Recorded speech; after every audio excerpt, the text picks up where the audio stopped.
बात करेंगे एक ऐसी आपदा की जिसे क्लाउड बर्स्ट या बादल का फटना कहते हैं। पहाड़ों की अगर हम खूबसूरती की बात करें तो जितनी वो मनमोहक होती है उतनी खतरनाक भी हो सकती है। शहनाज, बारिश ना एक बहुत ही खूबसूरत एहसास है। मतलब वो पानी की बूंदें, ठंडी ठंडी हवाएं जी और चारों तरफ हरियाली।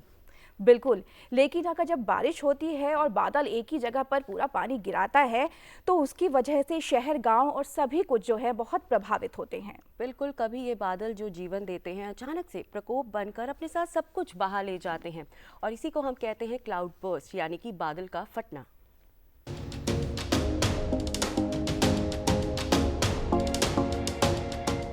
ना कोई चेतावनी, ना कोई संकेत, सिर्फ कहर बनकर फूटा पानी का वो सैलाब। ये कोई फिल्मी दृश्य नहीं बल्कि एक भयावह सच्चाई है जिसे हम कहते हैं बादल फटना, आसमान से आई तबाही।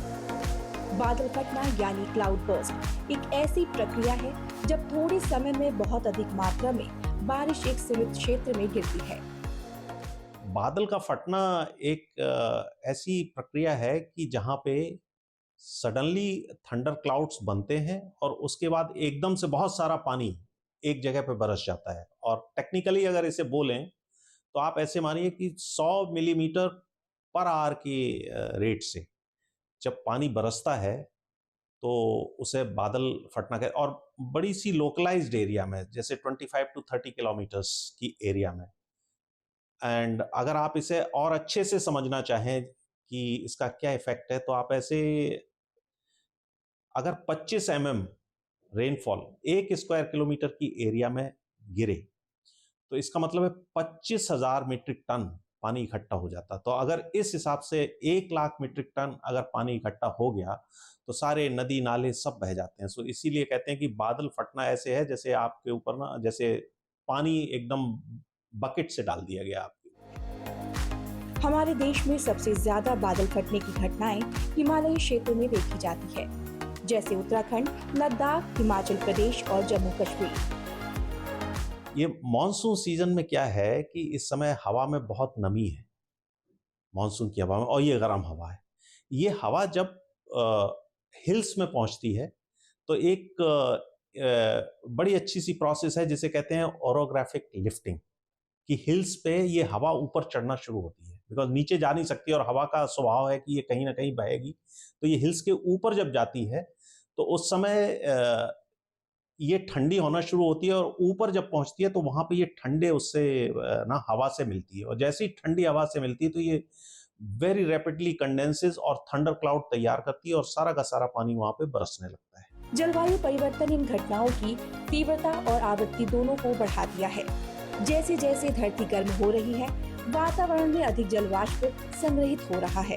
हर मॉनसून सीजन में फटते हैं, बट अभी क्या हो गया कि जो जलवायु परिवर्तन है जिसकी वजह से हीट बहुत बढ़ी हुई है, ग्लोबल वार्मिंग हुई हुई है, तो जो हवा है, नमी, इस हवा में नमी बहुत ज्यादा बढ़ी हुई है। सो इस वजह से जलवायु परिवर्तन का ये प्रभाव है कि आजकल बादल ज्यादा फट रहे हैं और बहुत इंटेंस फट रहे हैं और फ्रीक्वेंसीज भी बहुत ज्यादा बढ़ गई हैं।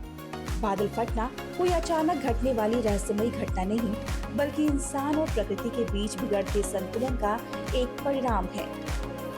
आप जो रिस्क एरियाज हैं उनको आप मैप करें, हॉट स्पॉट मैपिंग करें, और वो करने के बाद आप अपनी कम्युनिटी, जो गांव हैं, जो विलेज हैं, उनसे आप जो है संपर्क करें और उनको आप जो है सूचना दें और उनके साथ मॉक ड्रिल करें। जब तक आप पहले से मॉक ड्रिल और तैयारी नहीं करोगे, उन्हें आप बताएं कि जब आपके पास सूचना संकेत आए, सायरन के थ्रू, कम्युनिकेशन जैसे भी आप करते हैं, तो वो अपने सुरक्षित जगह पर पहुंच जाएं।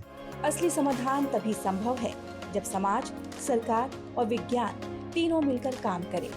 आइए सीखें, समझें और संभलें। बड़ी कहावत है कि अगर आपके स्पेशली हिल्स में या कहीं भी अगर कोई रिवर पहले से गई हुई है, नाला कहीं से पहले से गया हुआ है, तो आप उसके फ्लड प्लेन्स पर दोबारा ना आए, बिकॉज ये वापस आएंगे। इनकी मेमोरी बहुत तेज है, जैसे हाथी की होती है वैसे ही रिवर्स की मेमोरी, नालास की मेमोरी बहुत तेज है, ये रिविजिट करते हैं। तो आप इनके कभी भी आसपास न रुकें, चाहे पहले हुआ हो या बाद में हुआ। सो वो आपको हिस्ट्री और रिस्क मैपिंग उसी का एक पार्ट है कि आप ऐसी जगह पर नहीं रहें जहां पे कि पहले ये डिजास्टर्स हो चुके हैं।